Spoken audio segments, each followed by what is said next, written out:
ಕೇಳು, ಇದು ನಿನಗೆ ಕೊನೆಯ ಅವಕಾಶ ಎಂದು ನನಗೆ ಗೊತ್ತು. ಮತ್ತು ಕೇಳು, ಈ ಕೊನೆಯ ಅವಕಾಶದಲ್ಲಿ ನಮಗೆ ಹೆಚ್ಚು ಸಮಯ ಉಳಿದಿಲ್ಲ ಎಂದು ನನಗೆ ತಿಳಿದಿದೆ. ನೀವು ಈ ಸಮಯದಲ್ಲಿ ಎಲ್ಲವನ್ನೂ ಬದಲಾಯಿಸಲು ಬಯಸುತ್ತೀರಿ, ಸರಿ?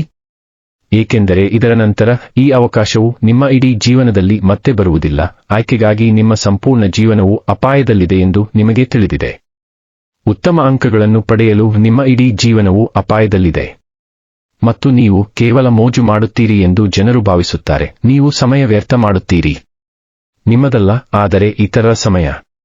ಏಕೆಂದರೆ ನಿಮ್ಮ ಸಮಯವು ಇತರರ ಸ್ವಾರ್ಥದ ಹೊರೆಯಾಗಿದೆ. ಜನರು ತಮಗೆ ಬೇಕಾದುದನ್ನು ಯೋಚಿಸಲಿ. ಏಕೆಂದರೆ ಇದು ನಿಮಗೆ ಕೊನೆಯ ಅವಕಾಶ ಎಂದು ನಿಮಗೆ ಮಾತ್ರ ತಿಳಿದಿದೆ.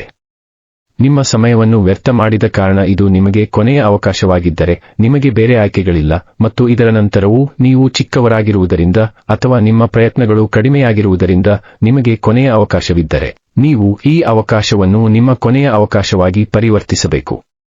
ನೀವು ಅದೇ ವಿಷಯವನ್ನು ಮತ್ತೊಮ್ಮೆ ಅಧ್ಯಯನ ಮಾಡಲು ಬಯಸುವುದಿಲ್ಲವಾದ್ದರಿಂದ ನೀವು ಅದನ್ನು ಒಂದೇ ಬಾರಿಗೆ ಏಕೆ ಪೂರ್ಣಗೊಳಿಸಬಾರದು?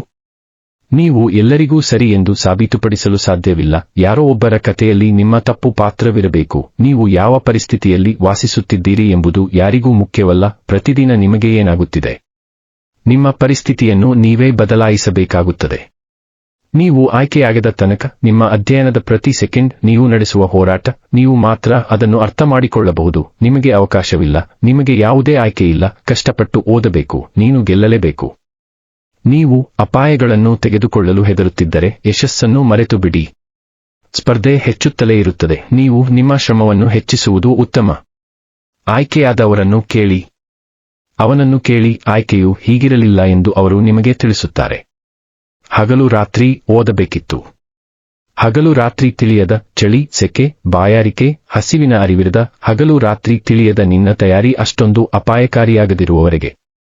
ಸ್ನೇಹಿತರು ಮತ್ತು ನೆರೆಹೊರೆಯವರ ಬಗ್ಗೆ ನನಗೆ ತಿಳಿದಿಲ್ಲ. ಅಲ್ಲಿಯವರೆಗೆ ನೀವು ಆಯ್ಕೆಯಾಗಲು ಸಾಧ್ಯವಿಲ್ಲ. ಅಲ್ಲಿಯವರೆಗೆ ನೀವು ಉತ್ತಮ ಅಂಕಗಳನ್ನು ಪಡೆಯಲು ಸಾಧ್ಯವಿಲ್ಲ. ಈ ಕೊನೆಯ ಅವಕಾಶದಲ್ಲಿ ನಿಮ್ಮನ್ನು ವಿಜೇತರನ್ನಾಗಿ ಮಾಡಲು ಸಾಧ್ಯವಾಗದ ಎಲ್ಲಾ ಕೆಲಸವನ್ನು ಬಿಟ್ಟುಬಿಡಿ. ಏಕೆಂದರೆ ಈ ಬಾರಿ ಸೋತರೆ ಮುಂದಿನ ಬಾರಿ ಮಾಡುತ್ತೇನೆ ಎಂಬ ಆಯ್ಕೆ ನಿಮ್ಮ ಬಳಿ ಇಲ್ಲ. ನಿಮಗೆ ಯಾವುದೇ ಆಯ್ಕೆ ಇಲ್ಲ. ಇದು ನಿಮಗೆ ಕೊನೆಯ ಅವಕಾಶ. ಈಗ ಇಲ್ಲದಿದ್ದರೆ ಎಂದಿಗೂ. ಇದು ಈಗ ಅಥವಾ ಎಂದಿಗೂ ಪರಿಸ್ಥಿತಿ. ನೀವು ಕೊನೆಯ ಬಾರಿಗೆ ಪ್ರಯತ್ನಿಸುತ್ತಿದ್ದೀರಿ. ಈ ಸಮಯದಲ್ಲಿ ನಿಮ್ಮ ಕನಸು ನನಸಾಗುತ್ತದೆ ಅಥವಾ ಇದೆಲ್ಲವೂ ಕೊನೆಗೊಳ್ಳುತ್ತದೆ. ನೀವು ಸಾವಿನ ಪರಿಸ್ಥಿತಿಯಲ್ಲಿದ್ದೀರಿ. ನಿಮ್ಮ ಎಲ್ಲಾ ಶಕ್ತಿಯನ್ನು ಬಳಸಿ, ನನ್ನ ಸ್ನೇಹಿತ. ಏಕೆಂದರೆ ಈ ಬಾರಿ ಈ ಶಕ್ತಿ ಮತ್ತೆ ಬರುವುದಿಲ್ಲ. ಒಮ್ಮೆ ನಿಮ್ಮ ಕೂದಲು ಬೆಳ್ಳಗಾದರೆ ಮತ್ತೆ ಕಪ್ಪಾಗುವುದಿಲ್ಲ. ನಿಮ್ಮ ಸುತ್ತಲಿರುವ ಯಾರೂ ನಿಮ್ಮನ್ನು ಬೆಂಬಲಿಸುವುದಿಲ್ಲ. ನೀವು ಬಿಟ್ಟುಕೊಡಲು ಮತ್ತು ನಿಮ್ಮನ್ನು ನಿಂದಿಸಲು ಅವರು ಸಿದ್ಧರಾಗಿದ್ದಾರೆ. ಏಕೆಂದರೆ ವಿಶೇಷವಾದವುಗಳು ಅತ್ಯಂತ ವಿಷಕಾರಿ ಹಾವುಗಳಾಗಿವೆ. ಆದ್ದರಿಂದ ಅಂತಹ ಜನರ ಬಗ್ಗೆ ಗಮನಹರಿಸಬೇಡಿ. ಪ್ರತಿಯೊಬ್ಬರಿಗೂ ಅವರದೇ ಆದ ತರ್ಕವಿದೆ. ನಿಮ್ಮ ಸ್ವಂತ ತರ್ಕವನ್ನು ಅನುಸರಿಸಿ. ಪ್ರತಿ ಕ್ಷಣ, ಪ್ರತಿ ಬಾರಿ ನಿಮ್ಮ 100% ನೀಡುವುದರಿಂದ ಎಂದಿಗೂ ಹಿಂದೆ ಸರಿಯುವುದಿಲ್ಲ. ನಿಮ್ಮ ನಿದ್ದೆಗೆ ಭಂಗ ಬರುವಂತೆ ನಿಮ್ಮ ಶ್ರಮ ಎಷ್ಟು ದೊಡ್ಡದಾಗಿರಬೇಕು, ಆಗ ಮಾತ್ರ ಇಡೀ ಜಗತ್ತಿನ ನಿದ್ದೆ ಕೆಡಿಸುವ ಯಶಸ್ಸು ಸಿಗುತ್ತದೆ. ಬಿಸಿಲಿರಲಿ, ಚಳಿಯಿರಲಿ, ಮಳೆಯಿರಲಿ, ನಿಮ್ಮ ಮುಂದೆ ಇಂತಹ ಪರಿಸ್ಥಿತಿ ಬಂದರೂ ಕೊರಗಬೇಕಾಗಿಲ್ಲ. ನೀವು ಕಷ್ಟಪಟ್ಟು ಕೆಲಸ ಮಾಡಬೇಕು. ನಿಮಗೆ ನೋವಾಗಿದ್ದರೆ, ನಿಮಗೆ ನೋವು ಇದ್ದರೆ, ನೋವನ್ನು ಆನಂದಿಸಿ ಮತ್ತು ಕಷ್ಟಪಟ್ಟು ಕೆಲಸ ಮಾಡಿ. ಏಕೆಂದರೆ ಇದು ನಿಮಗೆ ಕೊನೆಯ ಅವಕಾಶ.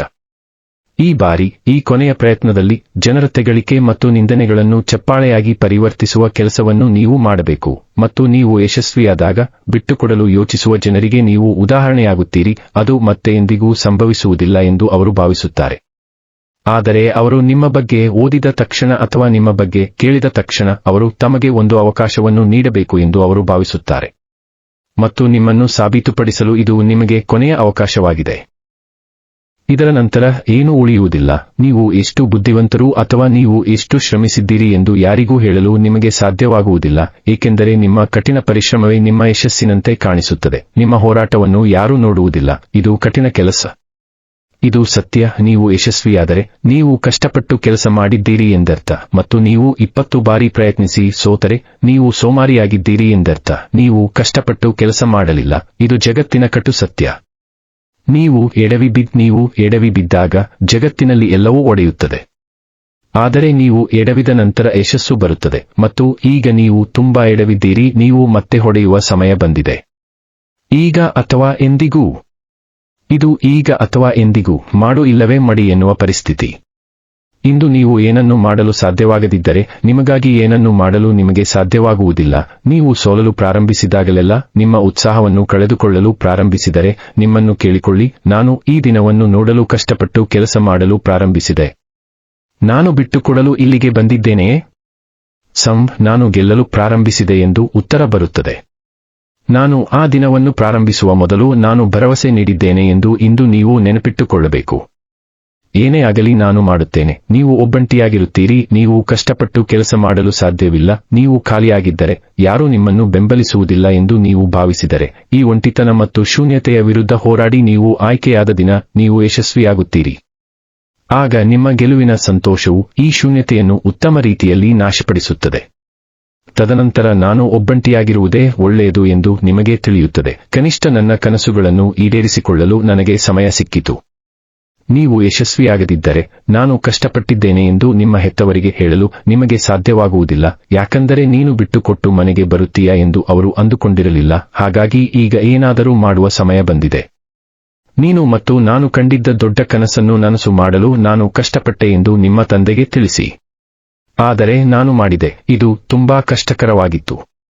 ಆದರೆ ನಾನು ಮಾಡಿದೆ. ನಾನು ಬಿಡಲಿಲ್ಲ. ಮತ್ತು ನಿಮ್ಮ ಪೋಷಕರು ನಿಮ್ಮಿಂದ ಕೇಳಬೇಕಾದದ್ದು ಇದನ್ನೇ. ಆ ಆಯ್ಕೆಯ ಪಿಡಿಎಫ್ನಲ್ಲಿ ನಿಮ್ಮ ರೋಲ್ ಸಂಖ್ಯೆಯನ್ನು ನೀವು ನೋಡಿದಾಗ, ಆ ದಿನ ನೀವು ನಿಮಗಾಗಿ ಮತ್ತು ನಿಮ್ಮ ಪೋಷಕರಿಗೆ ಯಾವಾಗಲೂ ಪ್ರಾಮಾಣಿಕರಾಗಿದ್ದೀರಿ ಎಂದು ನಿಮಗೆ ಅರಿವಾಗುತ್ತದೆ. ನೀವು ಅವರಿಗೆ ಎಂದಿಗೂ ಮೋಸ ಮಾಡಿಲ್ಲ, ಅವರಾಗಲಿ ಅಥವಾ ನೀವೇ ಆಗಲಿ.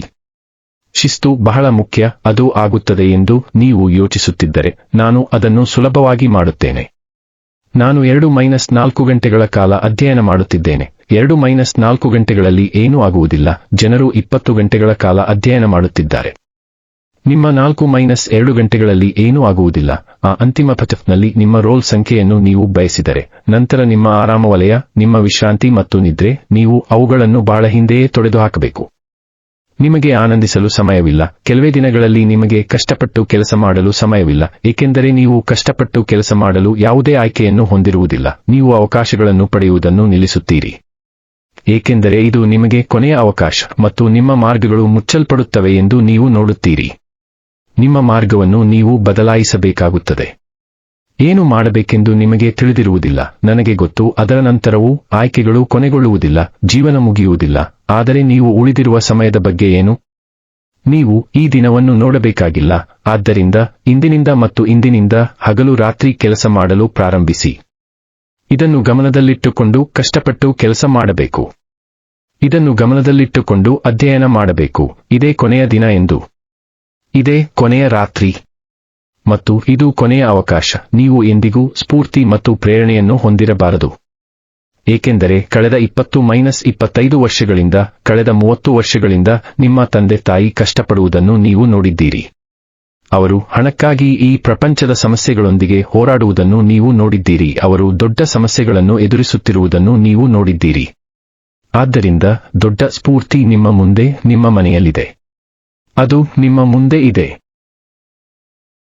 ಅವರು ಎಷ್ಟು ಶ್ರಮಿಸುತ್ತಿದ್ದಾರೆಂದು ಯಾವಾಗಲೂ ನೆನಪಿಸಿಕೊಳ್ಳಿ.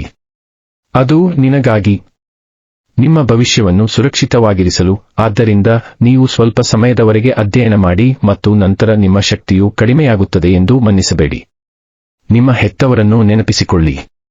ಅವರು ಬೆಳಿಗ್ಗೆ 4 ಗಂಟೆಗೆ ಎಚ್ಚರಗೊಂಡು ಪ್ರತಿದಿನ ಕಷ್ಟಪಟ್ಟು ಕೆಲಸ ಮಾಡುತ್ತಾರೆ. ಅವರ ಹೋರಾಟ, ಅವರ ಶ್ರಮ ಮತ್ತು ಅವರ ಸಮರ್ಪಣೆ ನಿಮ್ಮ ಸ್ಫೂರ್ತಿ ಮತ್ತು ಪ್ರೇರಣೆಗೆ ಸಾಕು. ಅವರು ಎಂದಿಗೂ ಮನ್ನಿಸುವುದಿಲ್ಲ. ಇದು ಇಂದು ನಮಗೆ ಸಂಭವಿಸಿದೆ. ನೀವು ಹುಟ್ಟಿದ ನಂತರ ಹಸಿವಿನಿಂದ ಮಲಗಿದ್ದೀರಾ? ಆದರೆ ನಿಮ್ಮ ತಾಯಿ ಮನೆಯಲ್ಲಿದ್ದಾರೆ. ಇದು ನಿಮಗೆ ಎಂದಿಗೂ ಸಂಭವಿಸಿಲ್ಲ, ಸರಿ? ಹಾಗಾದರೆ ನೀವು ಹೇಗೆ ಕೆಲಸವಿಲ್ಲದೆ ಇರುತ್ತೀರಿ? ನೀವು ಇರುವ ಯುದ್ಧಭೂಮಿಯಲ್ಲಿ ಬಹಳಷ್ಟು ಅಡೆತಡೆಗಳಿವೆ. ನೀವು ಎಲ್ಲ ಅಡೆತಡೆಗಳನ್ನು ದಾಟಬೇಕು. ಮುಂದೆ ಸಾಗಬೇಕಾದರೆ ಹಗಲಿರುಳು ಶ್ರಮಿಸಬೇಕು. ನೀವು ತುಂಬಾ ಅಧ್ಯಯನ ಮಾಡಬೇಕು. ಯಾರೂ ಅಧ್ಯಯನ ಮಾಡಲು ಯೋಚಿಸುವುದಿಲ್ಲ. ಯಾರೂ ಯೋಚಿಸದಿರುವಷ್ಟು ನೀವು ಯೋಚಿಸಬೇಕು. ಏಕೆಂದರೆ ಪ್ರತಿಯೊಬ್ಬರೂ ಯಶಸ್ವಿಯಾಗಬೇಕೆಂದು ಬಯಸುತ್ತಾರೆ. ಪ್ರತಿಯೊಬ್ಬರೂ ವೃತ್ತಿಯನ್ನು ಮಾಡಲು ಬಯಸುತ್ತಾರೆ. ಪ್ರತಿಯೊಬ್ಬರೂ ತಮಗಾಗಿ ಯೋಚಿಸುತ್ತಿದ್ದಾರೆ. ಆದರೆ ಎಲ್ಲರಿಗೂ ಆಸನಗಳಿಲ್ಲ, ಎಲ್ಲರಿಗೂ ಖಾಲಿ ಹುದ್ದೆ ಇಲ್ಲ. ಎಂದಿಗೂ ಮನ್ನಿಸದವರಿಗೆ ಮಾತ್ರ ಸ್ಥಾನಗಳು ಸಿಗುತ್ತವೆ. ನನ್ನ ಬಳಿ ಇದು ಇಲ್ಲದಿದ್ದರೆ ನಾನು ಅಧ್ಯಯನ ಮಾಡುವುದಿಲ್ಲ. ಪ್ರತಿ ಕಷ್ಟದ ಪರಿಸ್ಥಿತಿಯಲ್ಲಿ ಇಲ್ಲ, ನಾನು ಅದನ್ನು ಮಾಡಬೇಕು ಎಂದು ಹೇಳಿದವರು ಮಾತ್ರ ಆಯ್ಕೆಯಾಗುತ್ತಾರೆ. ನಾನು ಆಯ್ಕೆಯಾಗುತ್ತೇನೆ. ಇದು ಇಲ್ಲದಿದ್ದರೆ ನನ್ನ ಜೀವನದಲ್ಲಿ ಏನೂ ಇಲ್ಲ. ಇದು ನಿಮ್ಮ ಕೊನೆಯ ಮತ್ತು ಅಂತಿಮ ಅವಕಾಶ ಎಂದು ನೀವು ಯಾವಾಗಲೂ ಭಾವಿಸಬೇಕು. ನನಗೆ ಯಾವುದೇ ಆಯ್ಕೆ ಇಲ್ಲ ಎಂದು ನೀವು ಯಾವಾಗಲೂ ಭಾವಿಸಬೇಕು. ನಾನು ಇದನ್ನು ಮಾಡಬೇಕು. ನಾನು ಅಧ್ಯಯನ ಮಾಡದಿದ್ದರೆ ನಾನು ಏನು ಮಾಡುತ್ತೇನೆ? ನನ್ನ ಆಸೆಗಳನ್ನು ಹೇಗೆ ಪೂರೈಸಿಕೊಳ್ಳಲಿ? ನಾನು ಹೇಗೆ ಬದುಕುತ್ತೇನೆ? ನೀವು ತುಂಬಾ ಗಂಭೀರವಾಗಿಲ್ಲದ ತನಕ ಆಯ್ಕೆ ಆಸನದ ಬಗ್ಗೆ ಮರೆತು ಬಿಡಿ. ಸುಮ್ಮನೆ ಯೋಚಿಸುವುದರಿಂದ IAS ಆಗುವುದಿಲ್ಲ ಮತ್ತು ಒಂದು ದಿನದಲ್ಲಿ ಯಾರೂ IAS ಆಗುವುದಿಲ್ಲ. ಆದರೆ ನೀವು ನಿರ್ಧಾರ ತೆಗೆದುಕೊಂಡರೆ ಅದು ಖಂಡಿತವಾಗಿಯೂ ಸಂಭವಿಸುತ್ತದೆ. ಏಕೆಂದರೆ ಇದು ತನಗೆ ಇರುವ ಏಕೈಕ ಆಯ್ಕೆ ಎಂದು ಅವನಿಗೆ ತಿಳಿದಿದೆ. ಅವನಿಗಾಗಿ ಬದುಕುತ್ತಾನೆ ಮತ್ತು ಸಾಯುತ್ತಾನೆ. ಜೀವನ ಸುಲಭವಲ್ಲ ಎಂದು ನೀವು ಅರ್ಥಮಾಡಿಕೊಳ್ಳಬೇಕು ಸ್ನೇಹಿತ. ನೀವು ಹೆಚ್ಚು ಮಾತನಾಡಿದರೆ ಜನರು ನಿಮ್ಮನ್ನು ಹುಚ್ಚ ಎಂದು ಕರೆಯುತ್ತಾರೆ. ನೀವು ಕಡಿಮೆ ಮಾತನಾಡಿದರೆ ಜನರು ನಿಮ್ಮನ್ನು ಅಹಂಕಾರಿ ಎಂದು ಕರೆಯುತ್ತಾರೆ. ಮತ್ತು ನೀವು ಕೆಲಸದ ಬಗ್ಗೆ ಮಾತನಾಡಿದರೆ ಜನರು ನಿಮ್ಮನ್ನು ಸ್ವಾರ್ಥಿ ಎಂದು ಕರೆಯುತ್ತಾರೆ. ಹೀಗಿರುವಾಗ ಜನರ ಅಪಹಾಸ್ಯದಿಂದ ಏಕೆ ತಪ್ಪಿಸಿಕೊಳ್ಳುತ್ತಿದ್ದೀರಿ? ಜನ ಏನೇನೋ ಹೇಳುತ್ತಲೇ ಇರುತ್ತಾರೆ. ಅದಕ್ಕೆ ನೀನು ಕಾಣುವ ಕನಸಿಗೆ ತಲೆಬಾಗಬೇಕು. ನೀವೇ ಸುಡಬೇಕು. ನಿಮ್ಮ ವರ್ತನೆ ಧನಾತ್ಮಕವಾಗಿರಬೇಕು. ಗೆಲ್ಲಲು ನಿಮ್ಮನ್ನು ಬೆಂಬಲಿಸುವುದು ಮುಖ್ಯ. ನೀವು ಅದನ್ನು ಮಾಡಬಹುದು ಎಂದು ನಂಬುವಂತೆ ಮಾಡಿ.